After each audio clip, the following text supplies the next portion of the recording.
Selamat sore pemirsa Sumatera Utara, hari ini kembali hadir menjumpai Anda edisi Jumat 27 Januari 2023 bersama saya Hafiz Eko Diantoro. Dan saya Dara Putina Wali. Ini beragam informasi teraktual seputar Sumatera Utara telah dirangkum tim redaksi kami.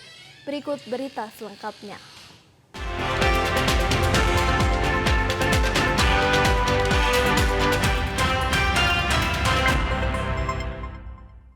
Pemirsa, mantan anggota DPRD Langkat tewas ditembak orang tidak dikenal saat hendak pulang ke rumah.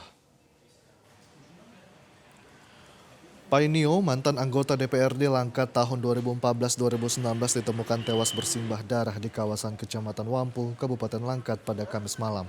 Korban ditemukan warga tergeletak di pinggir jalan dengan kondisi dada sebelah kanan bekas tembakan, diduga senjata api. Saat ditemukan warga sekitar, korban sempat dibawa ke rumah sakit terdekat untuk mendapatkan pertolongan. Namun korban tidak tertolong dan dinyatakan meninggal dunia. Jasad korban selanjutnya dibawa ke Rumah Sakit Bayangkara Medan untuk dilakukan autopsi. Anak korban Rika menyebut pihak keluarga mendapatkan informasi melalui telepon ayahnya tewas setelah ditembak orang tidak dikenal. Rika menambahkan ayahnya keluar rumah menggunakan sepeda motor menuju warung. Namun saat hendak pulang korban ditembak. Saat ditemukan, barang-barang berharga milik ayahnya seperti handphone, dompet, dan sepeda motor masih ada di lokasi. Ia berharap pihak kepolisian agar segera mengusut tuntas kematian ayahnya.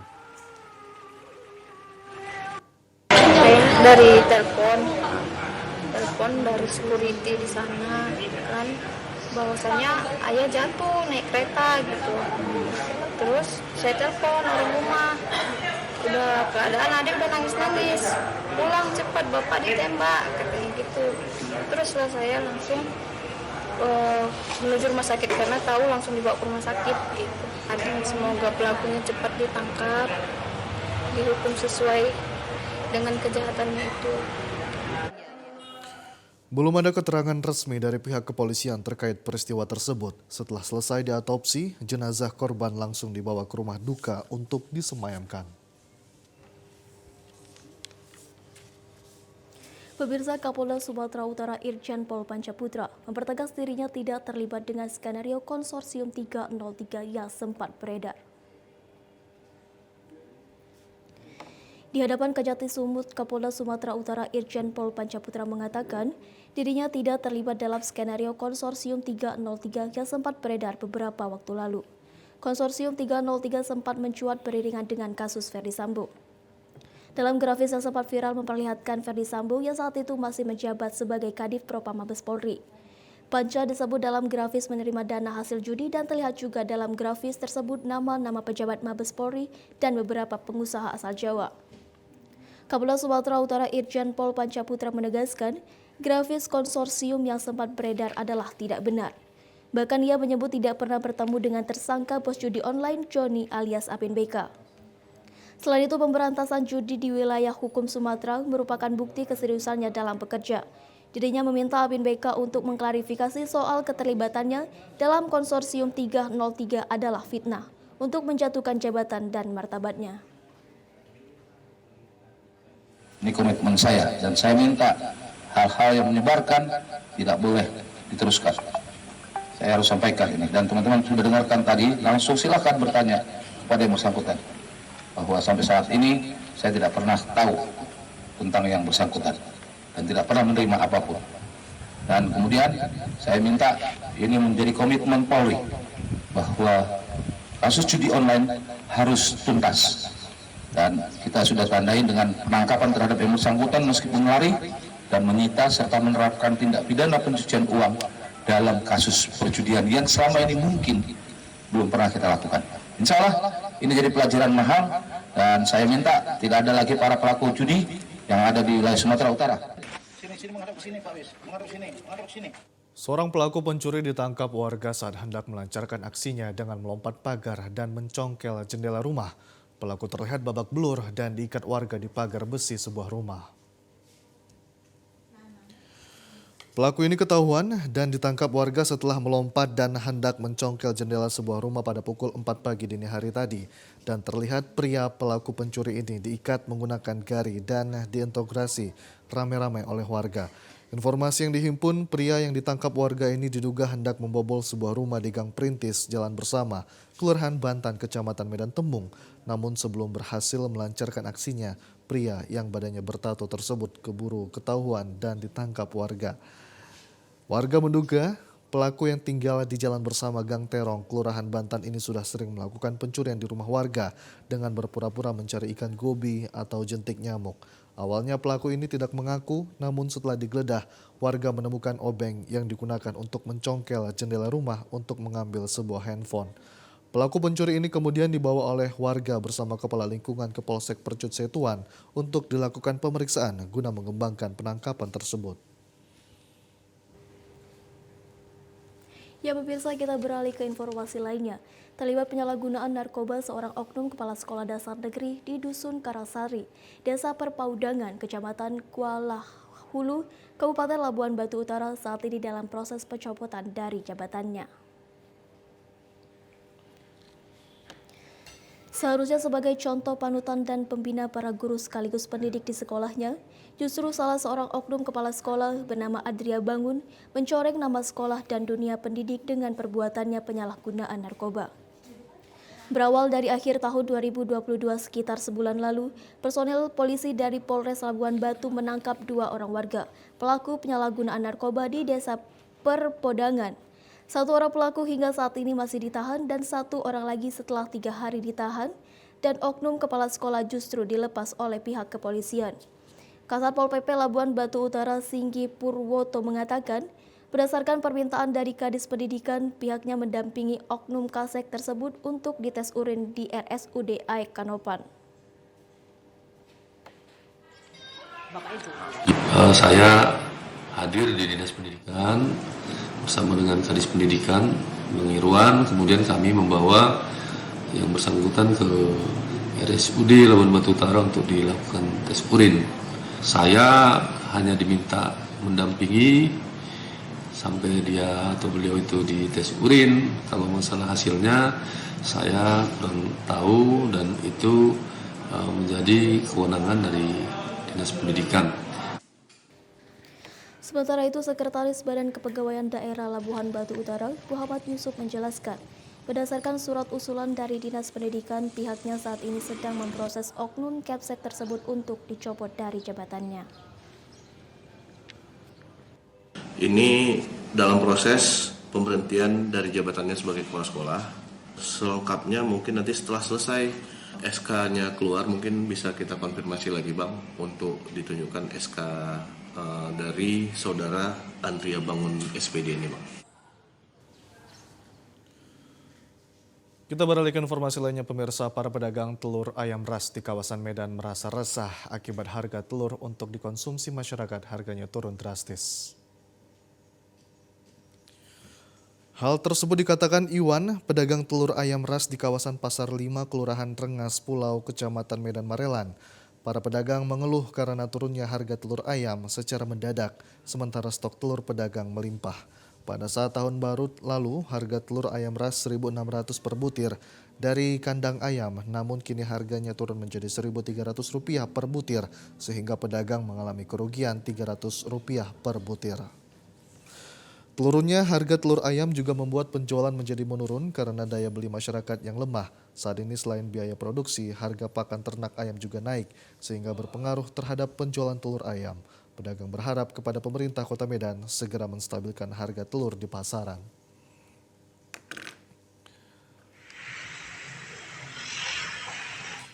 Ya pemirsa, sejumlah informasi menarik lainnya akan kami hadirkan sesaat lagi. Tetaplah bersama kami di Sumatera Utara hari ini.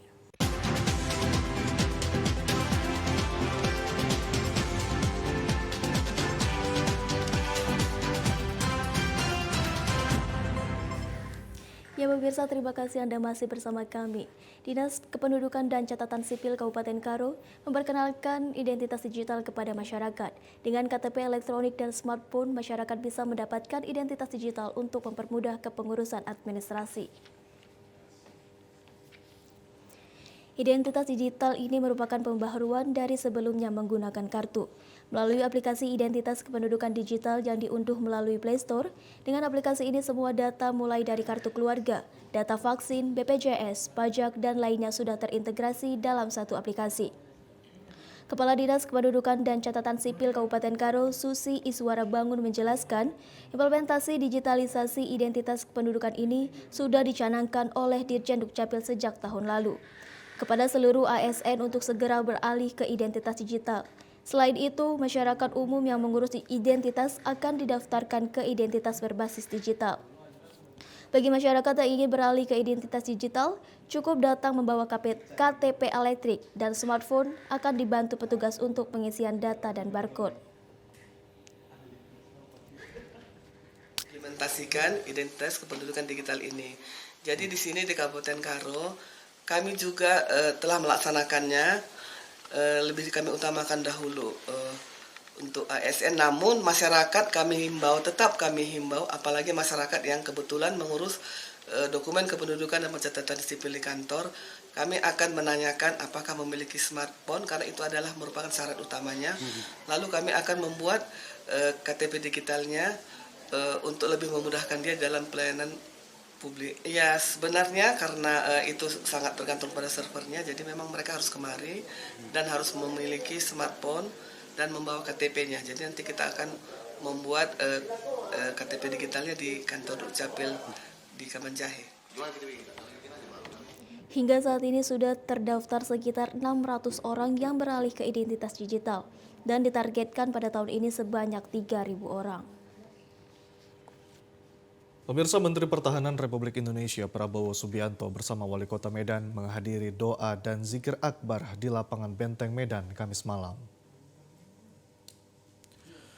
Menteri Pertahanan RI Prabowo Subianto bersama Wali Kota Medan Bobi Afif Nasution menghadiri acara doa dan zikir akbar di lapangan Benteng Medan pada Kamis malam.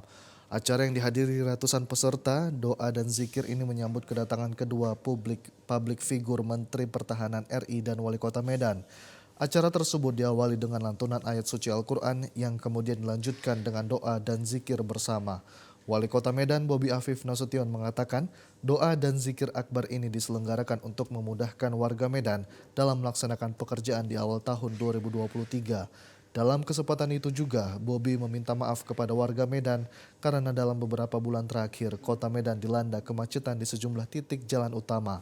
Hal itu disebabkan adanya pekerjaan proyek jalan sehingga mengganggu kenyamanan pengendara untuk melintas. Dan zikir yang kami lakukan semata-mata kami buat untuk memulai pekerjaan di tahun 2023 yang akan dilakukan oleh pemerintah Kota Medan diawali dengan hal-hal yang baik, disertai oleh doa-doa dari para orang tua kita, ayahanda dan ibunda, serta seluruh masyarakat Kota Medan. Tentunya hal ini menjadi motivasi baik bagi kami untuk bisa bekerja lebih baik lagi. Di sisi lain, Menteri Pertahanan RI Prabowo Subianto dalam sambutannya di depan para peserta doa dan zikir mengatakan bangsa Indonesia sudah melalui masa-masa sulit akibat pandemi COVID-19. Namun dengan kerja keras pemerintah dan dukungan dari masyarakat, pandemi tersebut bisa teratasi meskipun dalam waktu 2 tahun. Ia juga berharap kepada masyarakat Kota Medan tetap bersatu dan bisa bangkit bersama agar pertumbuhan ekonomi segera pulih. Marilah kita semua sebangsa dan setanah air bersyukur karena kita sebagai bangsa Indonesia telah berhasil melalui beberapa tahun yang sangat-sangat sulit. Alhamdulillah bangsa kita karena kita rukun dan kita bersatu dan kita mengakui pemerintah yang dipimpin oleh Pak Joko Widodo berhasil untuk mengatasi ancaman COVID-19 itu. Ya, pemirsa, Menteri Pertahanan Republik Indonesia Prabowo Subianto lakukan kunjungan ke Kota Medan kemarin. Menteri Pertahanan RI Prabowo Subianto tiba ke Kota Medan pada pukul 7 malam. Setibanya di Kota Medan, Prabowo langsung disambut hangat oleh Wali Kota Medan Bobi Afif Nasution di rumah dinasnya di Jalan Jenderal Sudirman Medan. Dengan berpakaian kemeja lengan panjang putih dan celana hitam, Prabowo langsung masuk ke dalam rumah dinas Wali Kota Medan. Selama hampir 1 jam berkunjung, Prabowo langsung meninggalkan rumah dinas untuk mengikuti agenda selanjutnya. Menhan Prabowo mengatakan, selama berkunjung ke rumah dinas Bobi, dirinya disuguhkan beragam jenis kuliner khas Medan. Beragam kuliner khas Medan yang disuguhkan yaitu berupa roti canai dan ikan sale. Kedatangannya ke Kota Medan juga untuk menghadiri pernikahan staf khususnya yaitu Dahli Azhar Simanjuntak dengan putri anggota DPRD Sumut Subandi. Pihaknya berterima kasih dengan Wali Kota Medan yang telah menyambut dirinya dengan baik dan ramah.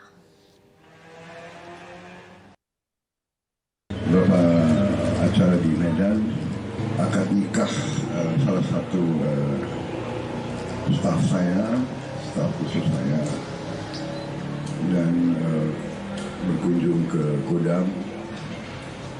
Kemudian ada acara juga dengan saya Partai Gerindra, kemudian usahanya juga ada beberapa acara juga, ya, dengan Koramil tadi juga ada acara.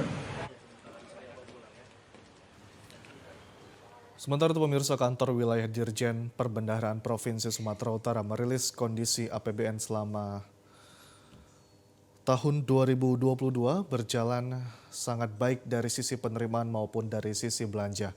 Melihat kondisi ini, pemerintah melalui Kementerian Keuangan mengambil kebijakan optimis dan waspada menghadapi tantangan ekonomi global di tahun 2023. Demikian disampaikan Kepala Kantor Wilayah Ditjen Pembendaharaan Provinsi Sumatera Utara Syaiful pada temu pers Assets and Liabilities Committee Regional Sumatera Utara di Medan pagi tadi, di mana masing-masing dari Kantor Wilayah Ditjen Perbendaharaan Provinsi Sumatera Utara, Kanwil DJP Sumatera Utara, Kanwil Ditjen Kekayaan Negara, dan Kanwil Dirjen Bea dan Cukai Sumatera Utara memaparkan hasil capaian program di tahun 2022 dan proyeksi di tahun 2023. Kakanwil Dirjen Perbendaharaan Syaiful menjelaskan, pada tahun 2022 lalu di tengah kondisi global, pemerintah terus melakukan penguatan di sisi penerimaan serta mengupayakan akselerasi belanja dengan tetap memperhatikan good governance untuk menopang pertumbuhan ekonomi. Untuk Sumatera Utara, kinerja penerimaan perpajakan yang dikelola Kanwil DJP Provinsi Sumut 1 dan 2 mencapai 36,8 triliun, 118,55% dari target 30 triliun rupiah. Hal ini naik 55,99% dari tahun 2021. Dijelaskan Syaiful, sisi penerimaan pada tahun 2022 juga diikuti dengan akselerasi belanja negara, sehingga tahun 2022 APBN berhasil menjadi instrumen stabilitas dalam melindungi masyarakat dan mendorong pertumbuhan ekonomi. Dijelaskan Syaiful, melihat pertumbuhan ekonomi nasional tetap positif di tengah krisis global akibat pandemi, pemerintah akan mempertahankan kebijakan dengan koridor optimis dan waspada. Optimis karena semua sektor dalam APBN berjalan tumbuh dan positif, sehingga ini menjadikan tetap optimis di tahun 2023. Namun tetap waspada akan ancaman kembalinya COVID maupun tantangan resesi global dunia. Kebijakan yang kita ambil untuk pelaksanaan 2023 tetap pada koridor optimis dan waspada. Kenapa kita tetap optimis? Karena memang pertumbuhan semua sektor di dalam APBN kita tuh berjalan dan tumbuh dengan positif.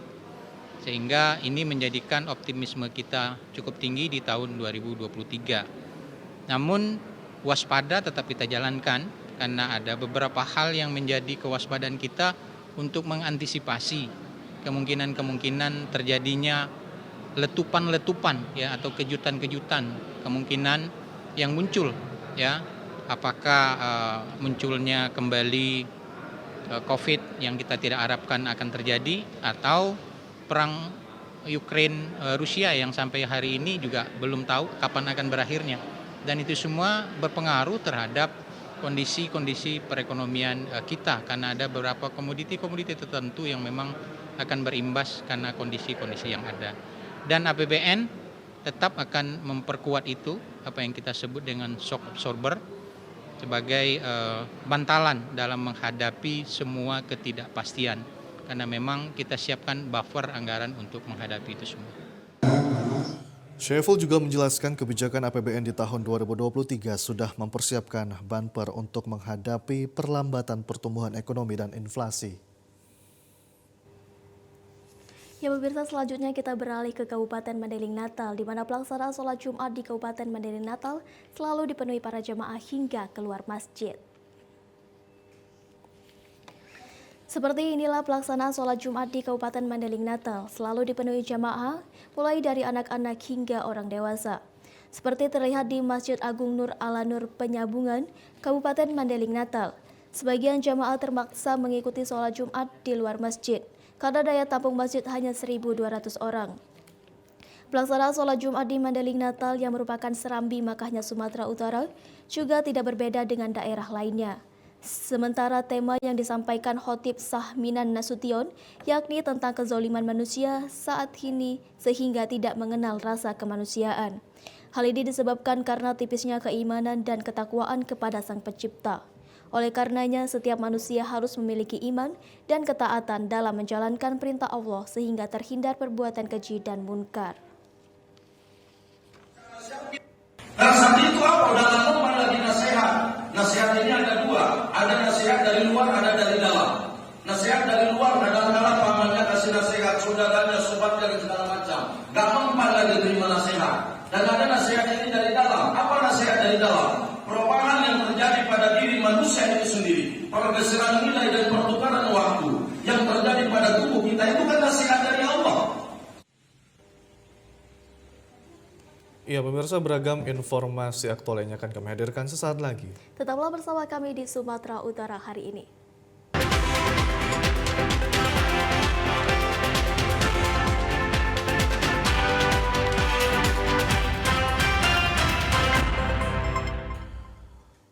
Dalam rangka perayaan 74 tahun kemerdekaan negara India, Konsulat Jenderal India di Kota Medan menggelar makan malam bersama dengan sejumlah masyarakat India yang tinggal di Kota Medan dan sejumlah konsulat jenderal lainnya.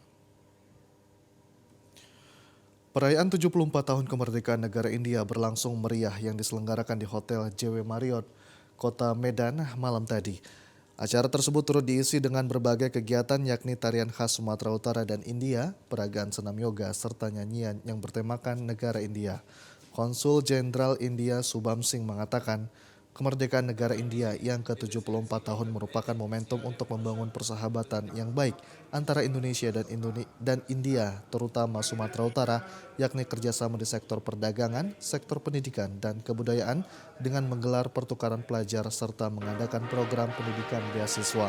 Dengan mengambil tema One Earth, One Family, One Future dan dipilihnya negara India menjadi tuan rumah G20 tahun 2023, Subham Singh berharap Indonesia dan India dapat menjalin kerjasama yang berfokus pada sektor pendidikan, budaya, teknologi, dan kesenian sehingga terciptanya good partnership.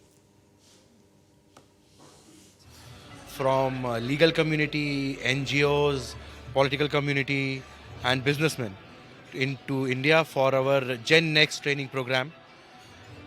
This next month we are going to send 5 Indonesians. 2 of them will be from North Sumatra for our Young Leaders ASEAN India program. So we are engaging in promoting people-to-people ties. We are also engaging in promoting our educational and cultural ties. Also, in terms of defense, Sumatra becomes very important because we have an annual exercise, naval exercise going on since 2006, known as Indo-Corpet. Ya pemirsa, tahukah Anda, ruang terbuka hijau merupakan sarana masyarakat untuk berinteraksi, sekaligus dapat menikmati udara segar agar terhindar dari polusi. Keberadaan RTH di Medan sesuai dengan undang-undang masih belum mencapai standar. Lalu bagaimana pandangan pengamat lingkungan tentang keberadaan dan manfaat RTH? Berikut pernyataan dari Umar Sakeh Atani selaku pengamat lingkungan.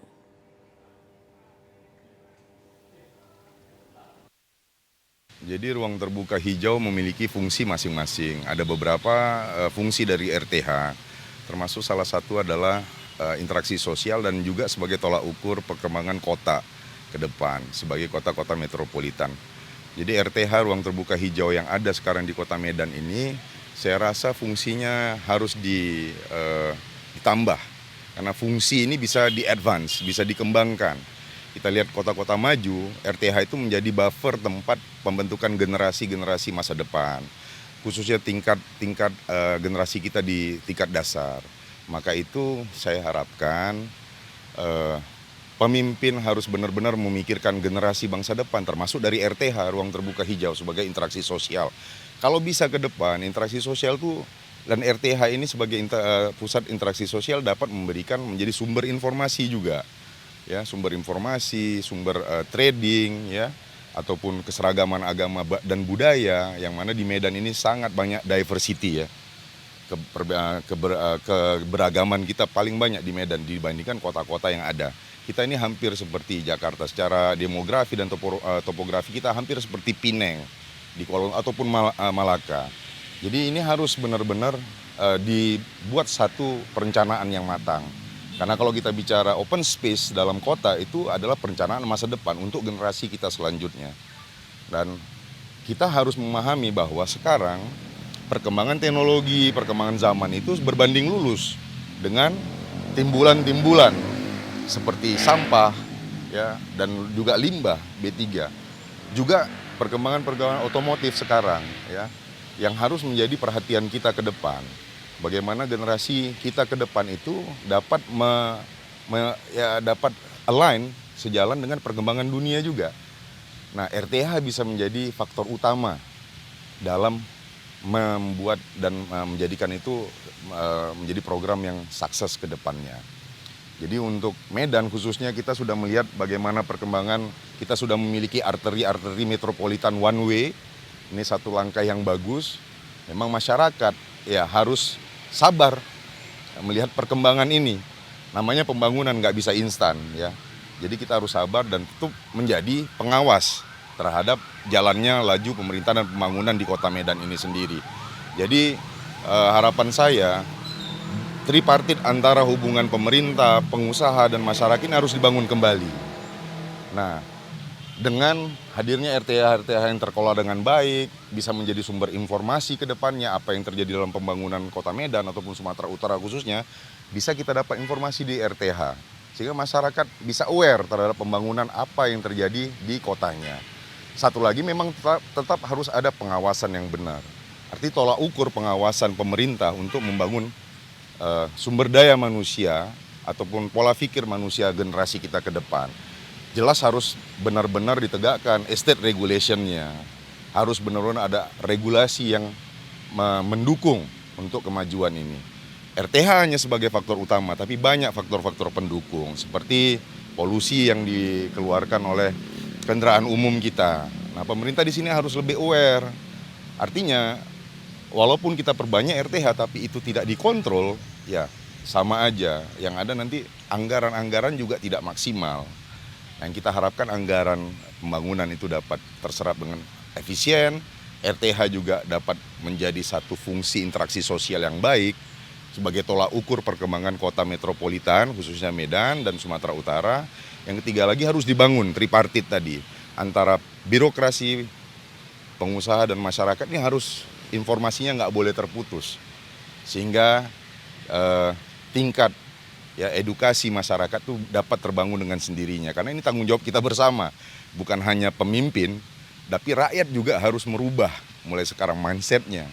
Nah, pemimpin juga harus memfasilitasi bagaimana perubahan-perubahan yang layaknya harus diberikan pemimpin kepada rakyat yang dipimpinnya, khususnya Kota Medan ataupun Sumatera Utara sebagai provinsi, dan ini ibu kota provinsi Sumatera Utara yang menjadi barrier internasional, ya, paling dekat dengan perbatasan kita luar negeri. Seharusnya banyak yang bisa kita jadikan selling point. Seperti sekarang Kesawan sudah dibenahi, yang mungkin saya dengar ke depan itu akan menjadikan kota pedestrian, ya, di daerah kawasan CBD pedestrian, artinya jalan kaki. Itu salah satu termasuk langkah yang sangat inovatif dan visioner. Jadi bisa dilakukan di situ, mungkin seperti Orchard Road kita bilang, ya. Jadi benar-benar di sana bisa kita paparkan tentang kebudayaan ataupun trading yang bagus di Kota Medan itu di daerah Kesawan dengan pedestrian side-nya.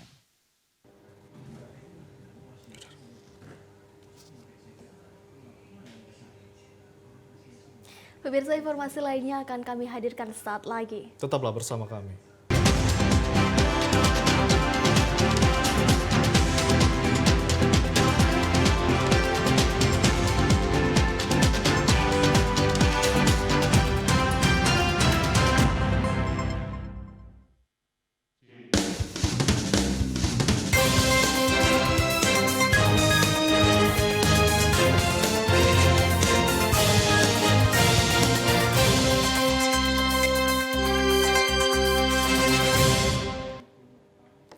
Ya, pemirsa, terima kasih Anda masih bersama kami. Selanjutnya berita datang dari Provinsi Sumatera Selatan.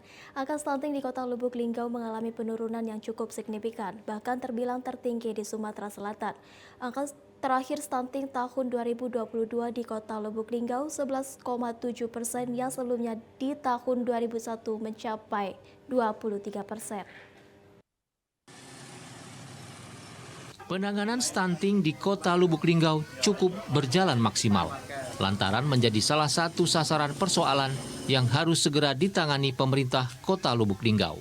Seperti diungkapkan Wali Kota Lubuk Linggau, Prana Putra Sohe, penanganan stunting di Lubuk Linggau cukup tinggi, di mana angka terakhir stunting di tahun 2022 tinggal 11,7%, turun drastis dibanding tahun 2021 sebesar 23%. Penurunan angka stunting saat ini melebihi target yang diharapkan dan merupakan capaian penurunan stunting terbaik di Provinsi Sumatera Selatan. Meski angka stunting mengalami penurunan, namun di Lubuk Linggau masih ada 18.000 keluarga berisiko terjadi anak stunting dan angka stunting pada anak sebanyak 321 anak. Sementara terkait penanganan stunting akan tetap dilakukan secara keroyokan oleh semua instansi, baik pemerintah, daerah, TNI Polri, maupun organisasi kemasyarakatan. Dari Lubuk Linggau, Ferry Setiawan, TVRI Sumsel, melaporkan. Guna mengantisipasi kebakaran hutan dan lahan, Kapolres Pali akan menindak tegas warga yang membakar hutan dan lahan secara sengaja. Ratusan personil gabungan dan peralatan disiapkan mengantisipasi bencana kebakaran hutan dan lahan. Kapolres Pali AKBP Khairul Nasruddin menjelaskan, pihak kepolisian akan menindak tegas warga yang kedapatan membakar hutan dan lahan secara sengaja. Bila terbukti, mereka akan dikenakan Undang-Undang Kehutanan, Perkebunan, dan Lingkungan Hidup. Betul, kami akan segera mengimbau gerakan ataupun tindakan secara persuasif, kemudian akan mengimbau, kemudian kami apabila bekerja sama dengan para unsur stakeholder yang ada, ditemukannya titik api, kami akan segera terjun dan tidak menunggu waktu, harus segera kita padamkan. Kemudian apabila nanti kita temukan para pembakar lahan liar ini, maka nanti akan kami proses. Sementara itu, Wakil Bupati Pali meminta personel gabungan segera memetakan wilayah titik rawan kebakaran hutan dan lahan atau karhutlah. Cara ini pemetaan wilayah barangkali kita mempergunakan data-data yang lalu. Namun demikian dari Satgas kita ini insya Allah dalam waktu relatif singkat nanti akan pemetaan ulang mengenai kira-kira wilayah-wilayah mana yang sering terjadi adanya kebakaran hutan dan lahan itu. Sebanyak 120 relawan karhutlah ditempatkan di 3 desa yakni Air Hitam Timur, Pengabuan, dan Semangus. Muhammad Husniawan, TVRI Sumatera Selatan melaporkan. Ya pemirsa, banjir yang melanda Kota Bengkulu sudah surut, namun demikian, pemerintah Kota Bengkulu mengajak semua pihak terkait untuk bersama-sama mengatasi banjir agar tidak terus terjadi di kemudian hari. Banjir yang melanda Kota Bengkulu beberapa hari terakhir terus dikeluhkan masyarakat. Banyak masyarakat yang meminta pemerintah Kota Bengkulu untuk melakukan pengerukan sungai air Bengkulu yang diduga telah terjadi pendangkalan. Salah seorang warga, Iwan, mengaku banjir yang terjadi di kawasan pemukimannya tersebut disebabkan oleh banjir kiriman dari Bengkulu Tengah. Banjir kiriman seperti ini sudah sering terjadi. Tidak hanya itu, kemungkinan adanya pendangkalan di aliran sungai Bengkulu diakui warga juga menjadi salah satu penyebab sering terjadinya banjir di wilayah Kota Bengkulu. Tahun 2019, baru sekali ada beberapa tahun, 5 tahun. Oh, jadi karena pendangkalan ini juga jadi salah satu penyebabnya berarti ya, banjir ini ya? Sementara itu, Wakil Wali Kota Bengkulu, Dedi Wahyudi mengatakan permasalahan banjir ini harus diatasi bersama oleh semua pihak, termasuk pemerintah pusat dan pemerintah Provinsi Bengkulu. Mengingat pemerintah Kota Bengkulu memiliki keterbatasan untuk melakukan pengerukan aliran anak sungai. Sebenarnya sangat kompleks. Pertama, tinggi curah hujan. Yang kedua, Sungai Bengkulu memang terjadi pendangkalan sedimentasi. Dan ini butuh perhatian dari pemerintah pusat dan juga pemerintah provinsi. Kami dari pemerintah kota tentu punya keterbatasan. Sekali lagi ini perlu bekerja sama dari semua pihak, bukan saling menyalahkan, tapi sama-sama kita bekerja. Dari data yang dimiliki Badan Penanggulangan Bencana Daerah Kota Bengkulu, 12 kelurahan di 3 kecamatan di Kota Bengkulu terendam banjir dengan ketinggian bervariasi mulai dari 20 cm hingga 2 meter lebih. Tim Liputan TPRI Bengkulu melaporkan. Lahan persawahan di Kelurahan Lubuk Kebur, Kabupaten Seluma kerap terserang hama wereng sejak 3 tahun terakhir. Kawasan lahan persawahan di kawasan BS2 Kelurahan Lubuk Kebur, Kecamatan Seluma diserang hama. Hama yang menyerang adalah jenis wereng dan tikus. Di lahan yang mencapai 15 hektar, salah seorang petani Nusario menyatakan serangan hama khususnya wereng sudah terjadi sejak 3 tahun terakhir. Akibat dari serangan wereng ini tanaman padi menjadi rusak dan tidak bisa menghasilkan panen dengan sempurna. Pihaknya sudah melakukan pengendalian dengan pestisida namun belum efektif untuk membasmi hama. Setahu aku di sini bela 3 tahun bersawah, jadilah kurang lebih 3 tahun. Jadi serangan hama tikus ini cukup parah. Kadang-kadang ada yang gagal panen, seperti kawan di sebelah itu kan Pak Hosen tidak jadi ngambilnya. Gara-gara serangan hama tikus. Di samping hama tikus juga kita kena serangan wereng dengan kena ngauman kata kami itu. Serangan hama di Seluma sebelumnya juga terjadi di Desa Pandan, Kecamatan Seluma Utara. Puluhan hektar sawah diserang hama tikus yang merusak batang dan buah padi milik petani. Tim Liputan TPR Bengkulu melaporkan. Pemirsa, informasi tadi sekaligus menutup perjumpaan kita pada sore hari ini. Saya Hafiz Egodiantoro. Dan saya David Noval ini mengucapkan terima kasih atas perhatian dan kebersamaan Anda. Selamat sore dan sampai jumpa.